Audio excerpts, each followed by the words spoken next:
Hello guys, how to solve this problem? Okay, first of all we check this folder and go to image. Okay, image is not showing. Go to another folder, this video folder, video is not showing. Okay, again check another folder, this folder image is not showing. So how to solve this problem? Okay, go to my computer or this PC and right button click, go to properties. Okay, click properties, wait for few minutes. Yes, this, go to advanced system settings, click here advanced system setting.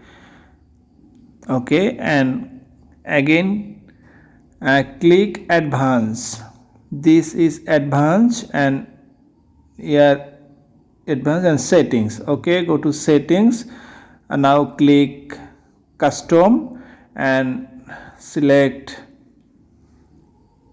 Okay, this select and this is save taskbar thumbnail preview, and this is show thumbnail instant for icon. Okay, apply, click OK, again OK, go to check.